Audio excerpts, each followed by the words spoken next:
Hi, my name is Shalis and I am the archivist. I work at the downtown Huntsville Library in the Special Collections Department, and we have a small local history archive. And I'm just going to answer a few questions that are frequently asked. Question 1, what does an archivist do? The biggest part of my job is I help people research with the archival material in our archive. I also process new collections.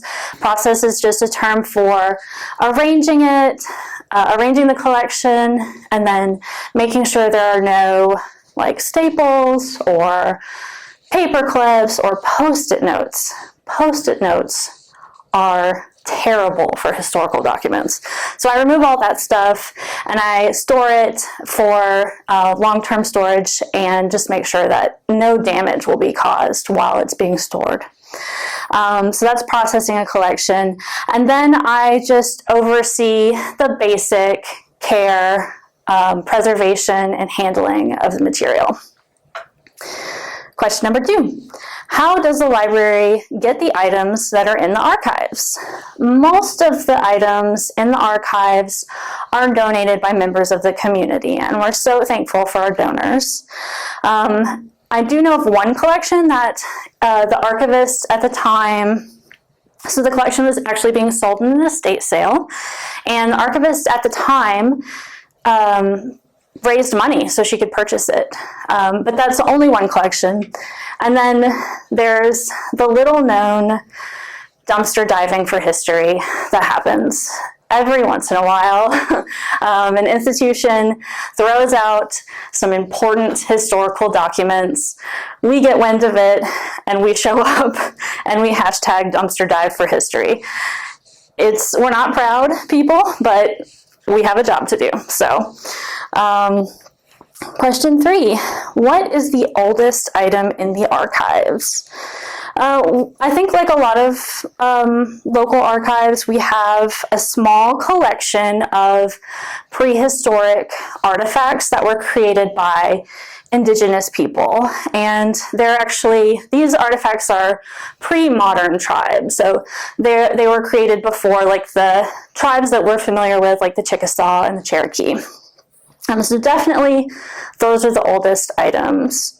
Now, the oldest item that we have that is more recent history is a Huguenot Bible, and it was actually published in 1508. So super old. It's actually in great condition for being that old. Next question, what is the weirdest thing in the archives? I get this question all the time, and there is a clear standout winner for this category. So I was processing a collection. This collection belonged to a woman who was from Huntsville, but she actually lived with and worked for a family in Guntersville. So when she passed away, the family donated her belongings to the library, since she was from Huntsville. And so I was going through the collection and I came across a little leather baggie. And so I'm pulling stuff out of this little leather baggie, and they're like, the papers are like her final doctor's bill when she was in the hospital the last time, and the bill for her funeral arrangements. And just a quick aside, being an archivist can be really depressing sometimes. But also in this bag with all these documents was a smaller bag, and it was blue, and it was pinned together with a safety pin. So I opened the bag and I'm cautiously pulling stuff out, and it's like the stuff in the bag are these little beige bits of something, and it's like somebody chewed up some beige chewing gum and then let it harden for 80 years. So I'm looking at this stuff and I'm conducting every super not scientific experiment I can, such as poking it, knocking it on stuff. It's hard. It doesn't give. I smelled it. I was like, what is this? Doesn't have a smell. I showed it to all my coworkers, And they were like, we have no idea. They certainly had some great guesses, but they didn't really know what it was. So what I did is, there is a great Facebook group called Archivist Think Tank, and it's archivists all over the world are a part of this Facebook group. So I took a picture of the unknown substance and I posted it on Archivist Think Tank, and I was like, guys, what is this? Does anybody know? So the consensus was that it is a very old, dried up umbilical cord. Yes, so that's right. I was sniffing an umbilical cord. I'm not proud.